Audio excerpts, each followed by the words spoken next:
हाय बच्चों, राधे राधे, जय श्री कृष्णा।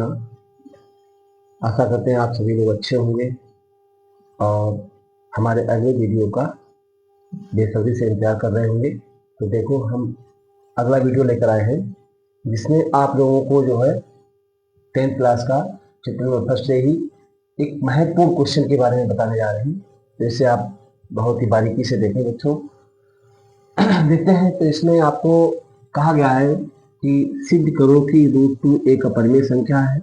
ये बहुत हमने लिखा है वेरी मोस्ट इम्पोर्टेंट, यानी ये क्वेश्चन बोर्ड परीक्षा में अक्सर पूछा जाता है और बदल बदल के पूछा जाता है। कभी यहाँ पे √2 आ जाता है, कभी √3 आ जाता है, कभी √5 आ जाता है, √7 आ जाता है। लेकिन सभी जो क्वेश्चन बदल जाता है, सभी का लगाने का तरीका सेम है। केवल आप एक क्वेश्चन को सही से समझ लो तो सारे क्वेश्चन आप आसानी से लगा सकते हैं। तो देखें बच्चों, कैसे इस क्वेश्चन को हल करते हैं। आपसे कहा गया है सिद्ध करो कि √2 एक अपरिमेय संख्या है। तो हम ठीक इसका विपरीत मान के चलते हैं और फिर हल करते हैं। देखते हैं यहाँ से क्या करेंगे। हमें सिद्ध करना है √2 एक अपरिमेय संख्या। तो हम लिखेंगे माना √2 एक परिमेय संख्या है। एक परिमेय संख्या मान चलेंगे। माना √2 एक परिमेय संख्या है। अगर कोई परिमेय संख्या है तब आप क्या करेंगे, तब √2 बराबर p/q लिख सकते हैं, जहां q not is equal to 0।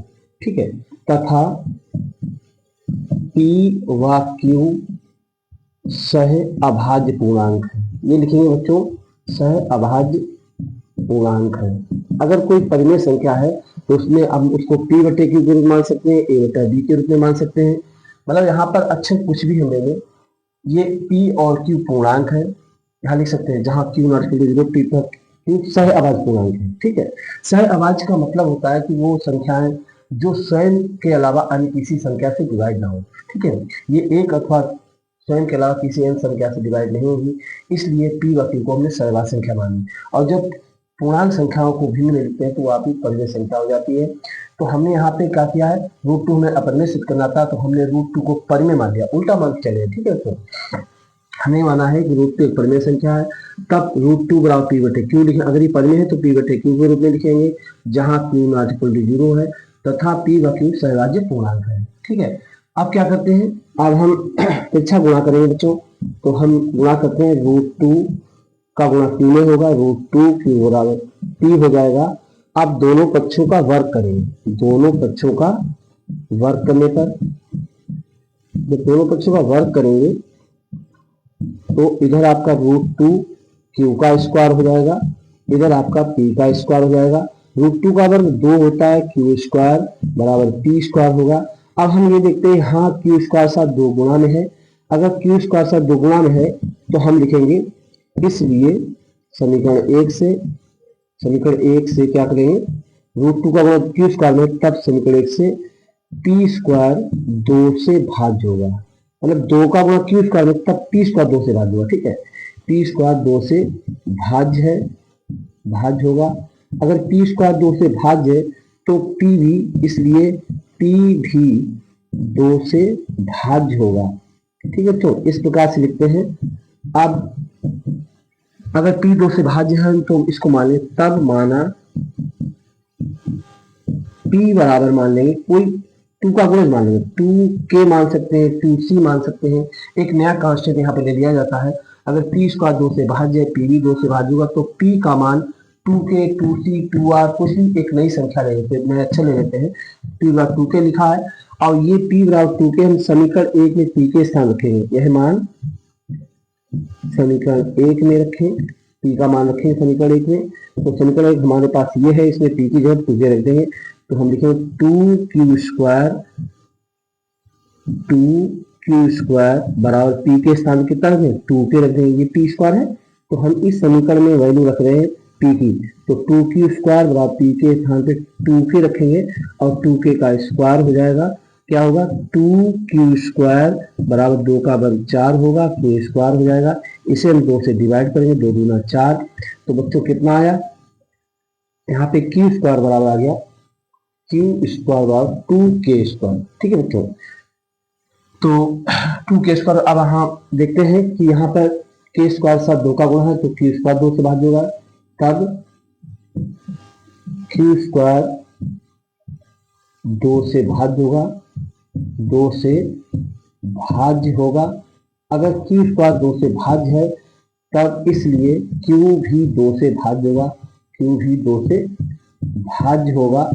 अब जब पी व क्यू दोनों भाज्य हैं बच्चों, क्यू भी 2 से भाज्य है, क्यू भी 2 से भाज्य होगा, हर 2 लिखेंगे 2 से भाज्य होगा। चूंकि यहाँ देखते हैं कि पी 2 से भाज्य हो रहा है, पी 2 से भाज्य हो रहा है और यहाँ पर क्यू 2 से भाज्य हो रहा है, जबकि हमने लिखा है पी व क्यू सह अभाज्य पूर्णांक है, अर्थात पी और क्यू जो यहाँ पर लिखे हैं हमने वो किसी भी अन्य संख्या से डिवाइड नहीं होंगे स्वयं के अलावा। मतलब अभाज्य संख्या है, सह अभाज्य लिखा है, सह अभाज्य का मतलब होता है वह एक अथवा स्वयं के अलावा किसी अन्य संख्या से डिवाइड ना हो। लेकिन यहाँ पर हम देख रहे हैं कि पी भी 2 से भाज्य हो रहा है और क्यू भी 2 से भाज्य हो रहा है, तो हम देखते हैं चूंकि लिखे, यहाँ पे लिखे चूंकि पी व क्यू दोनों ही 2 से भाज्य हो रहे हैं, 2 से भाज्य हो रहे हैं, जो कि माने गए तथ्य का, जो हमने माना है तथ्य ये माना है, माने गए तथ्य का विरोध करते हैं, तथ्य का विरोधाभास है, ठीक है, विरोध करता है मतलब विरोधाभास को ना, विरोधाभास है यानी विरोध करता है, ठीक है। अतः हमारा निष्कर्ष गलत है, हमारा निष्कर्ष कैसा है, निष्कर्ष गलत है। जो हमारा निष्कर्ष गलत है या हमारा परिणाम गलत लिख सकते हैं, हमारा परिणाम गलत है, हमारा परिणाम गलत है, इसलिए जो हमने माना था वो गलत हो जाएगा, ठीक है। जब हमारा परिणाम गलत आया मतलब 2 से, जबकि हमने माना है पी व क्यू सहभाज्य है, तो लेकिन यहाँ पर पी भी 2 से भाज्य हो रहा है, क्यू भी 2 से भाज्य हो रहा है, तो ये हमारा रिजल्ट जो आया, परिणाम जो आया वो हमारा गलत आया है, इसलिए हमारा परिणाम गलत है। अतः √2 एक अपरिमेय संख्या होगी, परिमेय नहीं होगी, अपरिमेय संख्या होगी, ठीक बच्चों। मतलब यहाँ पे थोड़ा थ्योरेटिकल क्वेश्चन है, यहाँ पे थ्योरी लिखना पड़ेगा, तो ये जो थ्योरी हमने लिखी है ये सभी क्वेश्चन में काम आएगी, चाहे √2 हो या √3 हो, √5 हो, √7 हो, यानी अपरिमेय संख्या जितनी है वो मतलब जो इस प्रकार की संख्या आएगी, √2 के साथ √3 आ जाए, √5 आ जाए, √7 आ जाए, उन सभी में हमें इसी प्रकार से क्वेश्चन को सॉल्व करना पड़ेगा, ठीक। ये हमारा सिद्ध हो गया, यहाँ पे लिखेंगे यही सिद्ध करना था, ठीक है, यही सिद्ध करना था, ठीक है। तो एक बार इसको और समझते हैं। क्वेश्चन है हमारा, सिद्ध करो कि √2 एक अपरिमेय संख्या है। हम उसको उल्टा मान चलेंगे कि √2 एक परिमेय संख्या है। अगर √2 एक परिमेय संख्या है तो इसे p बटे q के रूप में लिखेंगे, जहां q not equal to 0, q का मान 0 नहीं होगा, तथा p व q सह अभाज्य पूर्णांक है। सह अभाज्य का अर्थ है कि वो स्वयं के अलावा अन्य किसी संख्या से डिवाइड नहीं होगी। तो हमने क्या किया, √2 का q में तिरछा गुणा नीचे वाले ऊपर होगा, तो √2 q बराबर p एकम p हो गया। अब हम क्या करें, दोनों पक्षों का वर्ग करेंगे, दोनों पक्षों का वर्ग करें तो √2 का वर्ग हो गया, p का स्क्वायर होगा, √2 का वर्ग 2 होता है, q स्क्वायर हो गया बराबर p स्क्वायर। यहाँ पर हम क्या करेंगे, क्योंकि 2 का गुणा q स्क्वायर में, इसलिए p स्क्वायर 2 से भाज्य होगा। जब p स्क्वायर 2 से भाज्य है तो p भी 2 से भाज्य होगा। अब जो दोनों p भी 2 से भाज्य है, अगर p 2 से भाज्य तो p को हम 2 के गुणज में लिखेंगे, अर्थात p बराबर 2k मान सकते हैं, 2m मान सकते हैं, 2n मान सकते हैं। तो p बराबर हमने 2k माना है, जो p का मान माना है ये मान उठाकर यहाँ पर 1 के स्थान रख देंगे, तो लिखा है 2q स्क्वायर बराबर p के स्थान 2k रखा, उसका वर्ग हो जाएगा, तो 2q स्क्वायर बराबर 2 का वर्ग 4 होगा, k स्क्वायर होगा, 2 दूनी 4 काट दिया, तो q स्क्वायर और 2k स्क्वायर आ गया, ठीक है बच्चों। अब यहाँ पर देख रहे हैं कि 2 का गुणा k स्क्वायर साथ है, इसलिए q स्क्वायर 2 से भाज्य होगा। जब q स्क्वायर 2 से भाज्य तो वर्ग घटा दें, q भी 2 से भाज्य होगा। परिणाम ये है कि p भी 2 से भाज्य हो रहा है, q भी 2 से भाज्य हो रहा है, p व q दोनों ही 2 से भाज्य हो रहे हैं, तो जो कि माने गए तथ्य का विरोध करता है, यानी ये भाज्य नहीं होना चाहिए, परिमेय के अनुसार p व q भाज्य नहीं होना चाहिए था, जबकि हमारे p व q 2 से भाज्य हो रहे हैं, जो कि माने गए तथ्य का विरोध करता है, अतः हमारा परिणाम गलत है, इसलिए √2 एक अपरिमेय संख्या है, ठीक है बच्चों। तो ये हमें इस प्रकार से इसको 2-3 बार करना है, देखना है, समझना है, और फिर आप इस क्वेश्चन को बड़ी आसानी से कर सकते हैं। हम थोड़ा यहाँ पे दिखाते हैं आपको, अगर यहाँ पे √2 के स्थान पर √3 आ जाए तब हम क्या करेंगे, अगर यहाँ पर आ जाए सिद्ध करने को √3 आ जाए, इसी में हम क्वेश्चन समझा देते हैं बच्चों। अगर यहाँ पर √3 आता है तो यहाँ पर हमारा √3 हो जाएगा, यहाँ पर भी हमारा √3 हो जाएगा, यहाँ पर भी √3। क्वेश्चन की 3 वही रहेगी, लेकिन हम केवल संख्या बदल जाएगी। यहाँ 3 हुआ और यहाँ पर 3 हो जाएगा, ठीक है। √3 का वर्ग 3 होता है। जब यहाँ पर हम करें तो यहाँ पर 3 से भाज्य लिख देंगे, यहाँ पर 3 से भाज्य लिख देंगे, यहाँ पर आपका p बराबर 3k ले लेंगे, ठीक है। और यहाँ पर आपका 3q² जाएगा, यहाँ पर 3k² हो जाएगा, यानी जहाँ 2 था वहाँ 3 हो जाएगा। केवल एक जगह हमें बच्चों क्या करना है, 3 का स्क्वायर यहाँ पे 4 लिखना पड़ेगा, फिर वो 3 का स्क्वायर 9 लिखना पड़ेगा, ठीक। यहाँ पे 3k², यहाँ पे आपने 2 के साथ 3k लिखा है, तो 2k के साथ जब 3k लिखा है तो हम 3 का वर्ग 9 लिखेंगे और यहाँ 3 का 9 कटेगा तो q² और 3k² हो जाएगा। यहाँ 3 से भाज्य हो जाएगा, 3 से भाज्य हो जाएगा, यहाँ 3 से भाज्य होगा, ठीक है। और हम ले सकते हैं √3 एक परिमेय संख्या। इस प्रकार से हम कोई भी क्वेश्चन हो, अगर हम 5 लिखें तो 5 करते जाएंगे, वो 5 का वर्ग 25 यहाँ पे हो जाएगा। बाद बाकी हमारा सभी में 5 हुआ। केवल जहाँ पे वर्ग करते हैं वहां पर आपकी संख्या बदल जाएगी, बाद बाकी हम संख्या उसी हिसाब से लिखेंगे और थ्योरी हमारी सेम वही रहेगी। तो बच्चों इस क्वेश्चन को आप 2-3 बार देखें, ये क्वेश्चन बहुत ही आसान है, केवल थोड़ा समझना है। आगे देखते हैं अगला क्वेश्चन। ये क्वेश्चन और आपको बन जाते हैं, देखते हैं एक दो क्वेश्चन प्रकार के और देखते हैं जिसमें आपको पूछा गया है और बच्चे ये क्वेश्चन को लगाने में थोड़ा दिक्कत पैदा करते हैं। देखते हैं अगला क्वेश्चन एक और इसी प्रकार का, जिसमें कहा गया है दिखाइए कि 3√2 एक परिमेय संख्या है। अगर यहाँ पे इस प्रकार से आ जाए, सिद्ध करो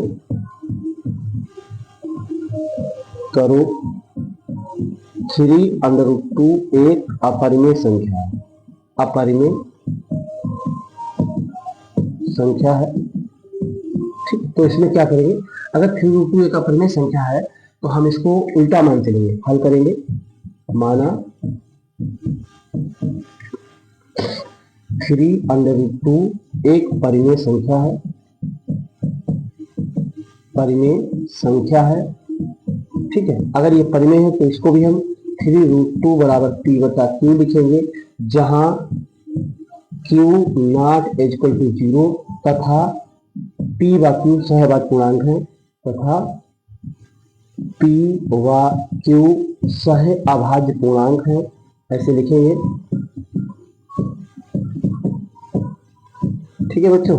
अब हम क्या करेंगे, यहां से आप 3 को इधर भेज देंगे, ठीक है। आपका पूर्णांक है, इधर गुणा वाली संख्या भाग हो जाती है, √2 को इधर ही बोल देंगे और आपका यहाँ हो जाएगा √2, हाँ √2 यहाँ बटे 1 कर सकते हैं और p/3 आपका यहाँ नीचे आएगा गुणा वाला भाग में, तो 3q हो जाएगा। अब आप जानते हो p व q पूर्णांक है, देखिए चूंकि p व q समीकरण इसको डालने पहले p व q पूर्णांक है,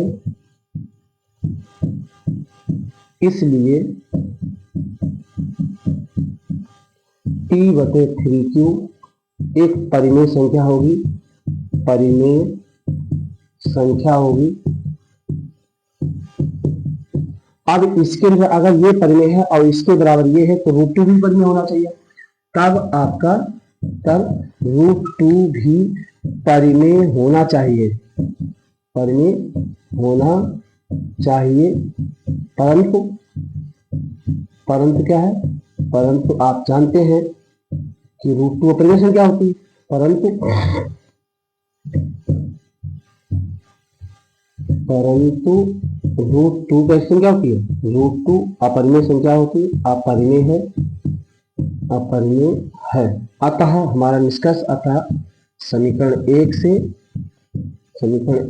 से क्या है, इधर अपरिमेय है, इधर परिमेय है, तो समीकरण 1 से हमारा निष्कर्ष कैसे गलत है, हमारा निष्कर्ष कैसा है, हमारा निष्कर्ष गलत है, हमारा परिणाम गलत है, हमारा परिणाम गलत है। क्यों गलत है, क्योंकि परिमेय संख्या अपरिमेय संख्या के बराबर नहीं हो सकती है, क्योंकि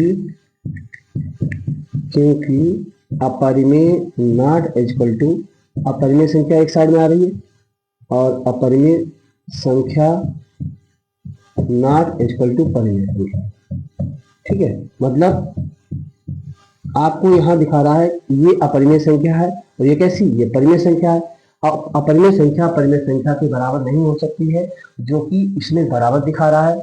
यहाँ पे √2 अपरिमेय संख्या है, p/3 की परिमेय संख्या है। अपरिमेय संख्या परिमेय संख्या के बराबर दिखा रहा है, तो हमारा निष्कर्ष गलत है, क्योंकि अपरिमेय संख्या परिमेय संख्या के बराबर नहीं होगी। तो हमारा निष्कर्ष ये दिखा रहा है कि दोनों बराबर है, इसलिए हमारा परिणाम गलत है। अतः √3 √2 एक हमने परिमेय माना था, ये गलत हो गया निष्कर्ष पे। जब परिमेय मानते तो हमारा रिजल्ट गलत आया है। अतः 3√2 एक अपरिमेय संख्या होगी। ठीक है, अपरिमेय संख्या होगी। ठीक है, तो इस प्रकार से इन क्वेश्चनों को हल करते हैं बेटा। तो ये इस क्वेश्चन को भी आप 2-3 बार देखेंगे, बहुत ही आसान क्वेश्चन है। केवल इसकी थ्योरी हम 1-2 बार समझ लें तो आप किसी भी क्वेश्चन को आसानी से लगा सकते हैं। कुछ ही और आपको बताना चाहेंगे, जैसे कि किसी परिमेय संख्या में अगर अपरिमेय संख्या को जोड़ा जाए तो वही संख्या परिमेय हो जाती है। समझ में आप इससे भी आपको समझ सकते हैं। जैसे हमने लिखा है, जैसे आप जानते हो 1, 2, 3, 4, 5 सभी पूर्णांक संख्याएं या प्राकृतिक संख्याएं परिमेय संख्याएं होती हैं। ये परिमेय संख्या वो होती है जिसके p/q के रूप में लिखा जा सकता है, और इन सभी संख्याओं में आप बटे बंद कर सकते हैं तो p/q के रूप में हो जाएगी। तो जो भी संख्या आपकी p/q के रूप में, मतलब अपानुरूप, जैसे आपका 2 है, ये परिमेय संख्या क्यों है? क्योंकि इसको बटे बंद कर सकते हैं, p/q के रूप में हो गए तो ये परिमेय हो जाएगी। मतलब जो संख्या p/q के रूप में लिख सकते हैं जहाँ q ≠ 0 हो तो वो परिमेय संख्या होती है, अर्थात ये सभी परिमेय संख्या होंगी। ठीक है, तो हम ये बताना चाहते हैं कि किसी परिमेय संख्या, जैसे 5 है, 5 में हमने अपरिमेय संख्या को जोड़ दिया, अब ये अपरिमेय हो जाएगी। मतलब ये होता है कि परिमेय में अगर हम अपरिमेय संख्या को जोड़ें, परिमेय में अपरिमेय या तो जोड़ें या घटाएं तो रिजल्ट हमारा अपरिमेय आएगा। ठीक है, अपरिमेय बात समझिए कि परिमेय संख्या में या परिमेय संख्या में अपरिमेय संख्या जोड़ें या घटाएं। जोड़ने या घटाने पर अगर एक परिमेय संख्या उनको जोड़ें या घटाएं तो हमारा रिजल्ट अपरिमेय ही आएगा। ठीक है, दूसरी बात यह है, परिमेय संख्या में परिमेय संख्या गुणे परिमेय संख्या कर दें। अगर हम एक ही देखो कि परिमेय में अगर परिमेय जोड़े, परिमेय प्लस परिमेय कर दें, परिमेय प्लस परिमेय तो हमारा परिमेय होगा परिमेय। ठीक है, और अगर हम परिमेय अपरिमेय परिमेय कर दें, अपरिमेय प्लस माइनस कर देते हैं अपरिमेय। ठीक है, तो अगर हम दोनों संख्या अपरिमेय संख्याओं को जोड़े घटाएं तो भी हमारा अपरिमेय होगा, अपरिमेय। ठीक है, अच्छा गुणा में क्या करते हैं, ये तो हमारा परिमेय में परिमेय अपरिमेय संख्या जोड़े घटाएं तो अपरिमेय मिलेगा, अगर दोनों परिमेय है तो परिमेय ही रहेगा, और एक दोनों अपरिमेय तब भी अपरिमेय रहेगा। इसके बाद गुणा के कुछ नियम होते हैं, जैसे परिमेय संख्या में अगर परिमेय संख्या का गुणा करेंगे, परिमेय गुणे परिमेय तो परिमेय ही संख्या आएगी। ठीक है, और अगर हम परिमेय में परिमेय गुणे अपरिमेय करें तो अपरिमेय आएगा। ठीक, और अगर हम अपरिमेय में परिमेय कर देते हैं, अगर दोनों संख्या अपरिमेय हो, अपरिमेय गुणे अपरिमेय, अगर दो संख्या अपरिमेय हो तो आपका परिमेय भी हो सकता है। ठीक है, या अपरिमेय, दोनों संख्याओं में से कोई संख्या आ सकती है, परिमेय भी आ सकती है, अपरिमेय। तो ये चीजें समझ लिया बच्चों, कहीं पर क्वेश्चन लिखे आ जाता है, जैसे आप लिखे कि 3√2 गुणे 7√2। अब आपकी ये भी अपरिमेय है, ये भी अपरिमेय है, और इसका जब गुणा करें तो हमें संख्या परिमेय भी मिल सकती है, अपरिमेय मिल सकती है। मतलब 3√2 आप जानते हैं अपरिमेय संख्या क्यों अपरिमेय, कि अपरिमेय संख्या में परिमेय का गुणा करने से अपरिमेय संख्या में अपरिमेय संख्या का गुणा करने से अपरिमेय मिलती है। तो यहाँ अपरिमेय संख्या है, ये भी अपरिमेय संख्या है, दो अपरिमेय संख्याओं का गुणा करने से अपरिमेय भी आ सकता है, परिमेय भी आ सकता है, दोनों आ सकते हैं, उनमें से कोई एक आएगा। ठीक है, तो यहाँ पे हम जैसे देखते हैं 3 सत्ते 21 हो गया, और √2 गुणे √2 कितना 2 हो गया, और 21 गुणे 42 कैसा आ गया, परिमेय आ गया। ठीक, लेकिन अब इसी संख्या में अगर हम ये कर दें 3√2 कर दें गुणे 5√3 कर दें, तब तिपच्ची 15 है, और ये भी अपरिमेय है, ये भी अपरिमेय, लेकिन उनका गुणा अपरिमेय आएगा। क्यों? देखिए यहाँ भी दोनों अपरिमेय थी, दोनों अपरिमेय संख्याओं का गुणा परिमेय आया है, और दोनों ये भी अपरिमेय है। यहाँ पे 3×15 और √2 और √3 का हुआ 2 3 √6। अब ये अपरिमेय आ गई। इसीलिए हमने आपको बताया है कि अपरिमेय गुणे अपरिमेय का संख्या परिमेय भी हो सकती है और अपरिमेय हो सकती है। ठीक है बेटा, तो इस प्रकार से इन चीजों को देखें, एक दो बार समझें, तो आपको इससे भी निष्कर्ष निकाला जा सकता है कि कौन सी संख्या परिमेय है, कौन सी अपरिमेय है। आगे देखते हैं एक और क्वेश्चन और।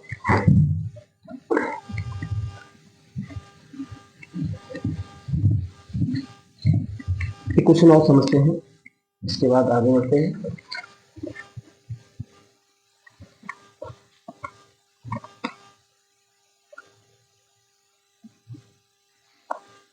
क्वेश्चन है आपका कि सिद्ध करो